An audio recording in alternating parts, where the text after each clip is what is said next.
Here we are finishing up the Philippines, doing our little wrap up. We want to give you some do's, don'ts, maybe when to go to the Philippines, when not to go to the Philippines. And we're going to go through every city that we went to. Just go to the Philippines. Just go. What we loved, what we maybe didn't like, or what we would do a little bit different. So join us today as we go through all of that for you.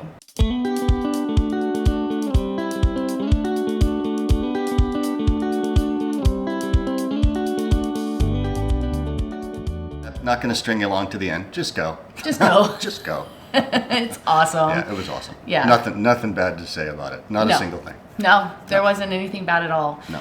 So let's just jump right into some of the do's. For sure, as soon as you get to the airport, just get a SIM card. Yeah. Don't worry about getting a SIM card like your e-cards before you get there, or using your roaming data. It was so easy. We were at baggage claim. Joel went over to the guy and is like, here, put it in. The guy put it in 15 minutes and we were out the door.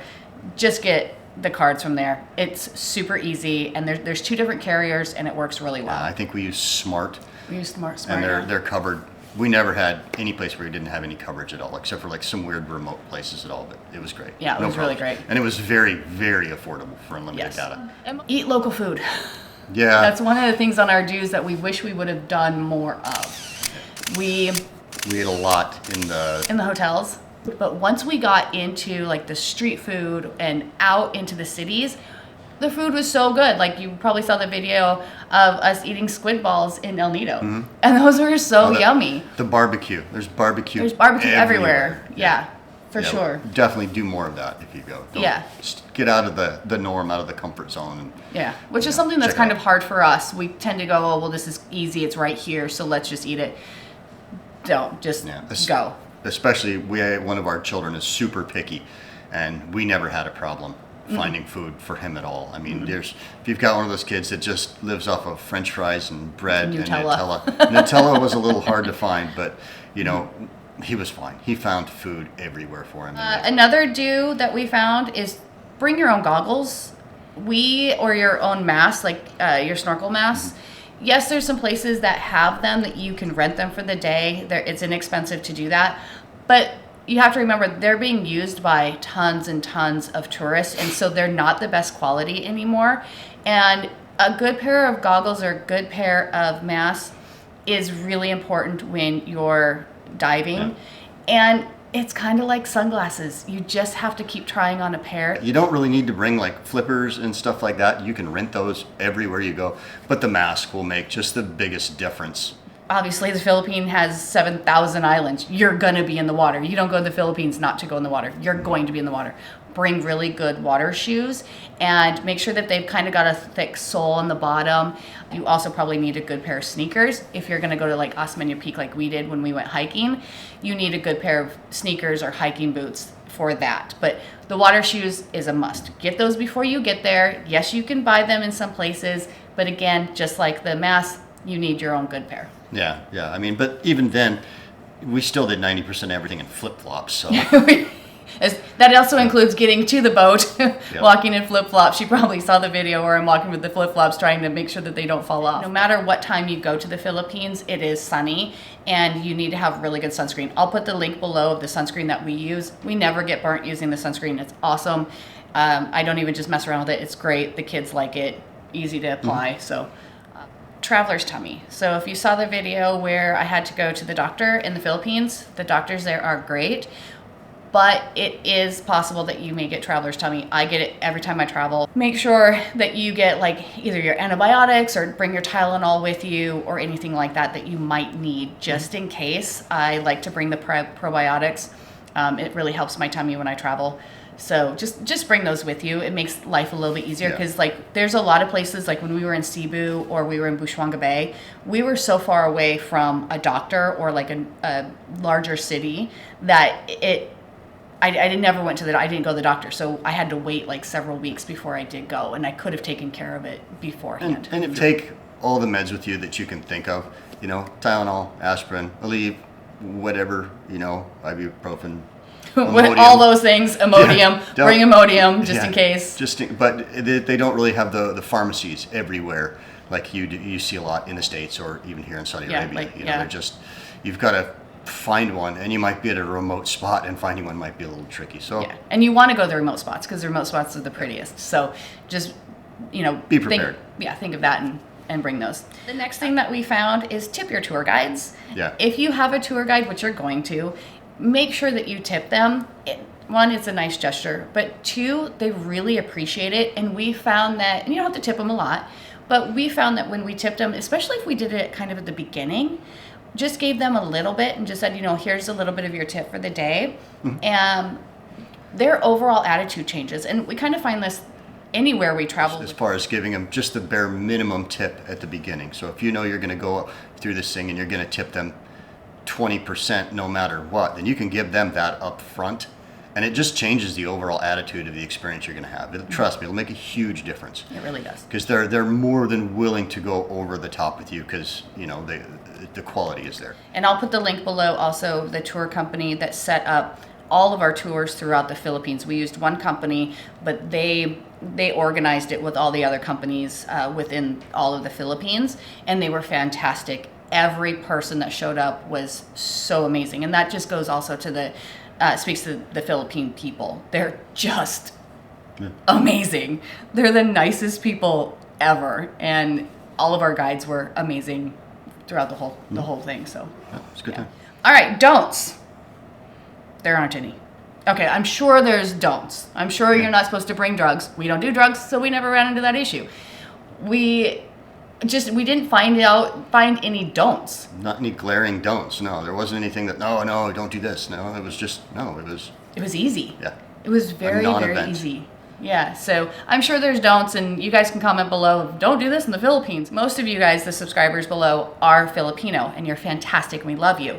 And almost every single comment has been stated with, hey guys, be safe in the Philippines.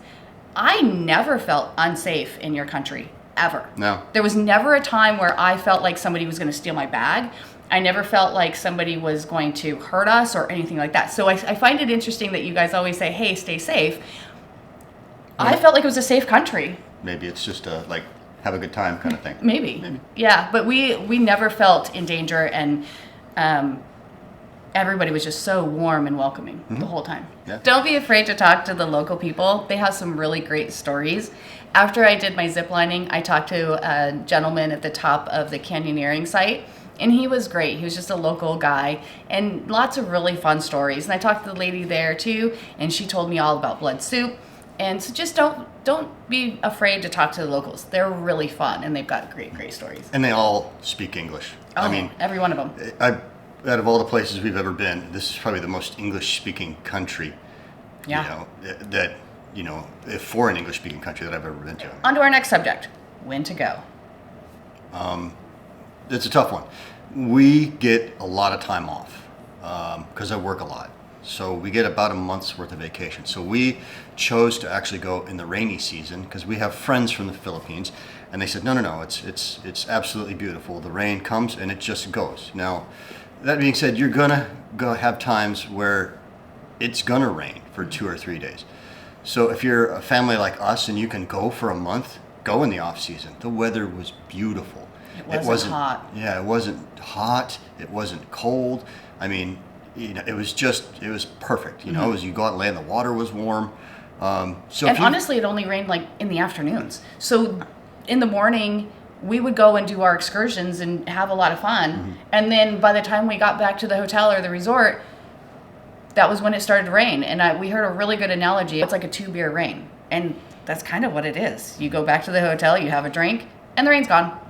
No, I get it. I mean, there's a possibility that it could rain all week.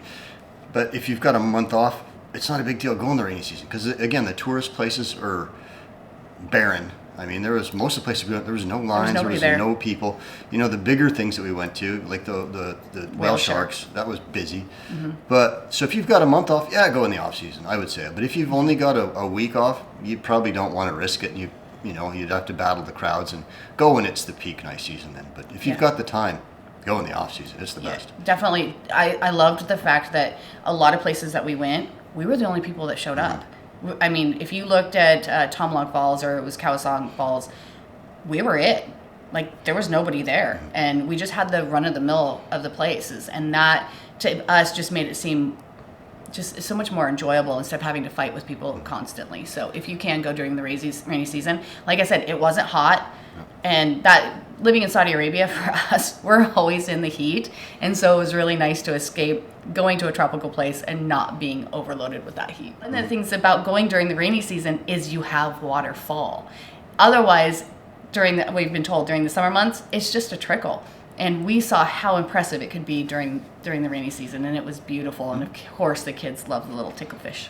Yeah. We also like things that are just not as busy. And if you're really like just trying to go and look for that Instagram picture, don't go during the rainy season because you're just not going to get it. On to our first city, we went to Cebu. These islands, they don't have an interstate system, and the roads aren't bad, but the people are so chill that they drive slow. I mean, they're not in a hurry. The scooters, the motorcycles and stuff like that, they're everywhere, but they're not hauling butt, so it took 2.5 hours, 3 hours to get from the airport to the hotel. Yeah. And so, and it's not very far. You plan for that. Everywhere you go in the Philippines, it's a minimum of an hour, minimum. In the car. One way in the car. Or in a bus. If you're doing the Philippines on the cheap, you definitely can take a bus. We didn't because there's 4 of us, and it actually doesn't make more sense to ride a bus. It makes more sense for us to get the vehicle. We're always in a car. So I can imagine like if you're in a bus, it probably would take a little bit longer too. But the roads are windy constantly. And where we stayed in Cebu, it was really close to where the sharks were and one of the snorkeling sites. However, it was really far away from the other places that we went, and like the canyoneering and that was by the whale sharks. It was still about an hour drive. Yeah, and there were days where we drove for like 2 hours just to get to the site and then just to drive back.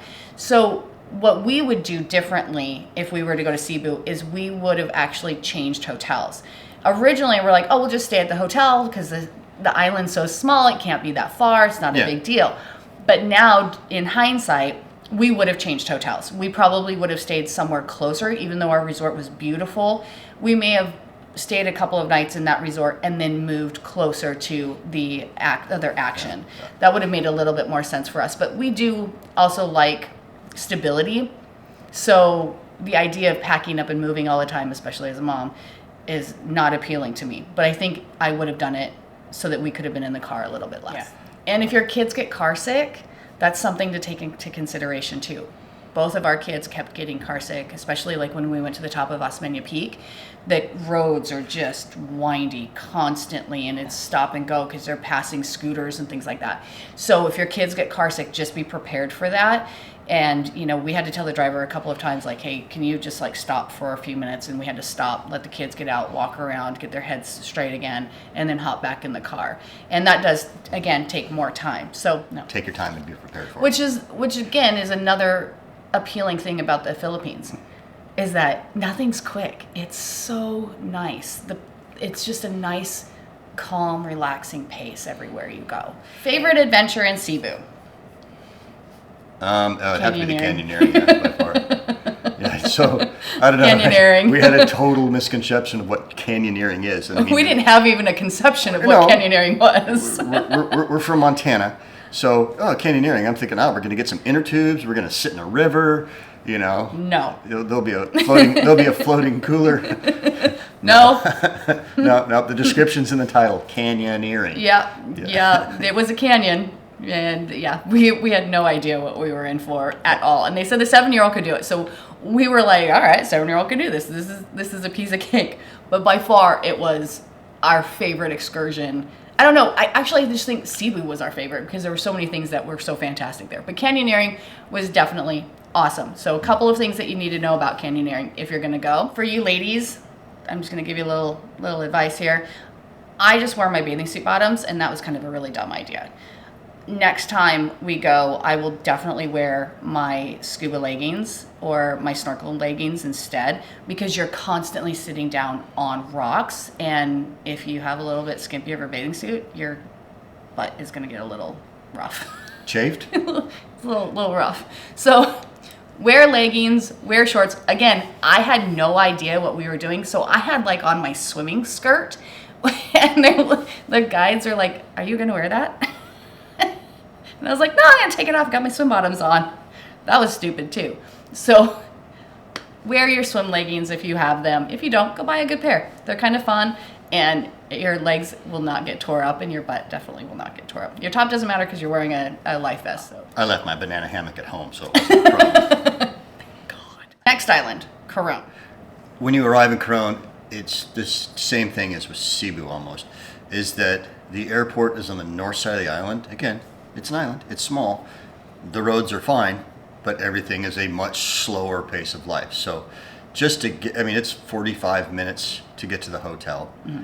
And we stayed at Bushwanga Bay Lodge. Originally, we had a hotel in Coron, but we knew we wanted to do scuba diving, and we weren't sure if we could take the kids scuba diving with us. By the way, you can. Everywhere you go scuba diving in the Philippines, the kids go on the boat with you. And in fact, they have a guy that just swims around with you. So River always had her own guy that swam with her in the water. We originally were going to stay in Coron, but we changed it to Bushwanga Bay Lodge because one, they had their own in-house dive shop, and Joel wanted to get his dive certification, and two, we weren't sure about the hotel we booked in Coron, whether or not we wanted to leave the kids all day long if we couldn't take them on the boat. So that ended up being the best decision that we made, was transferring over to Bushwanga Bay Lodge. So like I said, they have their own in-house dive shop. It's called Pirate Divers, and I'll put the link below. We'd planned to go diving in Coron proper, and come to find out, all the places that we were going to be diving were directly in front of the lodge. The lodge. Yeah. I mean, so we would have had to have driven all the way to Coron, an hour, got on a boat, took an hour and a half back to in front of the lodge, and then hour and a half all the way back, and then an hour. And so, yeah, we just ended up canceling that dive in Coron proper because it was, a waste of half a day when we could just hook up with these awesome dive guys downstairs and just, the lodge made us sandwiches. You got on the boat and you went tick, tick, tick, tick, tick, and you dove, and it was minutes. It was perfect. And one of the things that made that also so awesome is that because we weren't spending all this time in the car, we were able to spend so much time with the people at the dive shop. They're just so much fun that we ended up drinking and having dinner with them at night. We ended up actually meeting the old owner of the lodge. We met some of the guys who had their boats there in the bay, and it just, for us, the camaraderie that we had with Bushwanga Bay, for some reason, like, it just has stuck to our bones. Yeah, we'll definitely go back. There's no question in my mind. We'll definitely go back. We will. It really just has a very special place in our heart. Oh, and what was the concierge? Quinn at Bushwanga Bay Lodge. Let me tell you, this guy is top notch. Yep.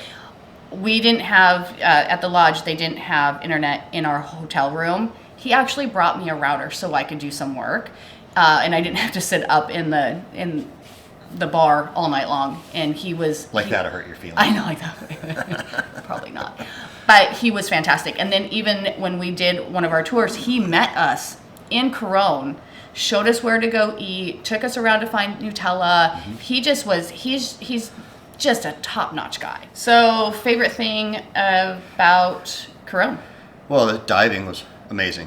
The divings were amazing. It was just, and again, it was so convenient from right there in Bushwanga. The lakes. The lakes were neat. The lakes were so pretty. Yeah. These guys didn't really like the kayaking necessarily. I kind of wish with the kayaking we could have just swam it. Like, I wish we would have just been able to snorkel. Yeah, it was like a marathon kayak around a bunch of islands.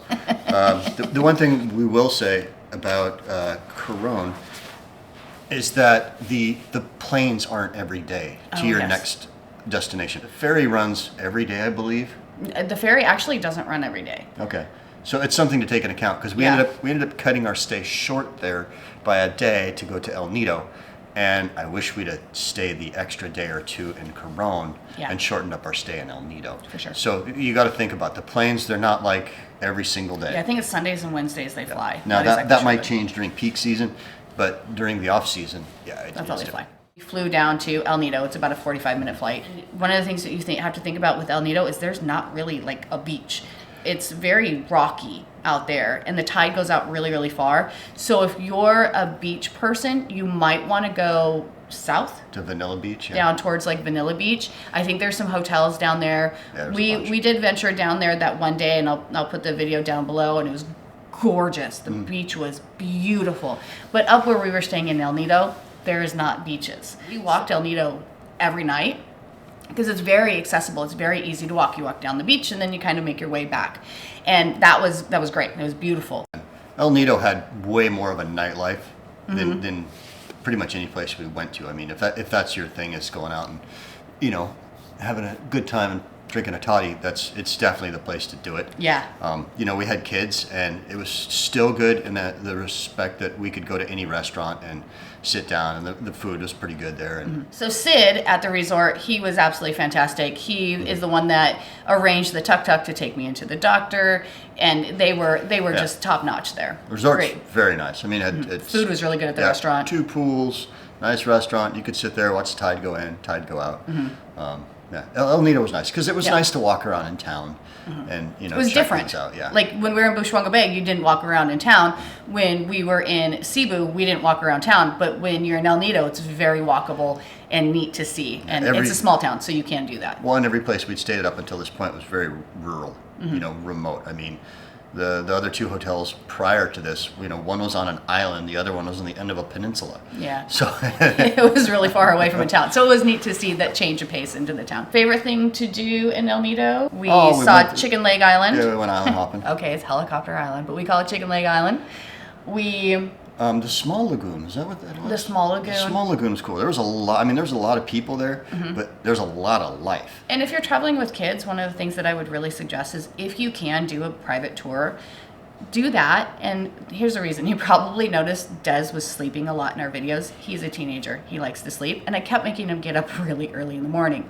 And so having a private tour was really nice because he could go and sleep on the boat and I didn't have to worry about him. Never had to worry about somebody walking off with him or somebody messing with him or anything like that. I'm sure you wouldn't have to worry about that if you were not on a private tour, but it just gave it a little bit more comfort for me as a mom, knowing that my kid was safe on the boat and that I could leave him, and knowing that he wasn't being disturbed or anything like that. And a couple of times, I don't know if you've noticed, but we always encourage on the dives. You know, the dive guys, bring your kids, please. You know, this isn't just for us. So we always encourage the boatmen and all that stuff. Yes, we know we have a private tour, but bring your kids, you know. And they can play with our kids. Yeah, our kids have somebody to play with, and you know, quite a few times they did. And it was great, you know, so it was. They did that in Bushwanga Bay. Simon actually brought his son, you'll see in the video, or the video that we just posted, Simon brought his son, Samboy. A couple of times. And for the whole time we were there. And it was funny because we ended up going back to the hotel, and the kids hung out all in our room while us adults went and had drinks. And they just sat and played video games and chit-chatted and had a great time. So we really do encourage them to bring their kids because then our kids also have somebody to play with. And that was really nice. Yeah, and it's more of an experience, too. Yeah. On to our next adventure, Puerto Princesa. Whew. Okay. That's a drive. Going to Puerto Princesa is awful from El Nido. It's 5 hours in a windy car. Yeah. And the road's not bad. Nope. But it is a mountainous, windy road. Yeah. So. And it's 5 hours. It is every bit of 5 hours. Which is rough. Puerto Princesa, you have to remember, is the capital of Palawan, and so it's a very big city. We stayed in a really nice hotel. We thought, oh, let's go with the expensive hotel, which means it's nicer because all the hotels there are really inexpensive. So we thought, let's stay there. Inexpensive there is kind of a. They're not that expensive. No, nothing was expensive by any means. It's kind so of we an just overstatement, but this one says, oh, it's 5-star and it's nice, and so we picked that one. Yes, which was a mistake. Kind of was a mistake, but that's okay. We learned, and it was still a nice place, but the problem again that we talked about is even though the islands are so small when you look at them on a map, it takes forever to get anywhere. So when we went to the underground river, we had to drive 2 hours from Puerto Princesa up to the underground river in the direction we just came from El Nido. So had we done it differently, we would have gone from El Nido and stayed. There's a resort right by the underground river. We probably would have stayed there and then moved our way south to Puerto Princesa instead of going back and forth constantly in the car. The underground river was awesome. Oh my It was gosh. just breathtaking. It's very, very cool. Well and worth it. And the zip line. So, no matter what, make that happen. I think the underground river in Puerto Princesa was my favorite. We did go diving, but again, you never know what you're going to get in the rainy season. And because it was kind of rainy, it was a little bit cloudier. And we think that the reef in Bushwanga Bay and the dives in Bushwanga Bay was better than the dive in Puerto Princesa, just as far as what you can see. It was not necessarily as nice of a dive as it was in Bushwanga Bay. Yeah. One of the things that we would do differently next time is we would definitely move way more. We would not have, we stayed in Puerto Princesa, I think like 7 or 8. We actually cut it short. We stayed like 7 or 8 days. Ended up going to Manila, yeah. And then we ended up going to Manila a day early. And I think that tops in Puerto Princesa, 4 days. Yeah, 4 days. Tops. Yeah. Those are only the 4 towns that we got to. Obviously, there's 7,000 Islands, there's Siargao, there's all these other places that you can go. And it just kind of gives us an excuse to go back so that we can explore all these other places because it was absolutely fantastic. We loved it. There's no way to get it done in a month. No. Oh my gosh, you cannot get this done in a month. Mm-hmm. It's amazing that we were there in a month and that's all, that's all we did. I don't want to say that's all we did. We did a lot. We covered a lot of ground. But that's all we did. Yep. So it's, I don't know, final thoughts on the Philippines? No, go.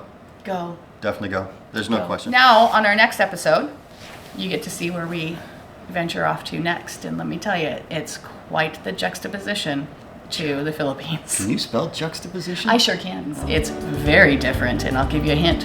It's cold. Merry Christmas and happy holidays.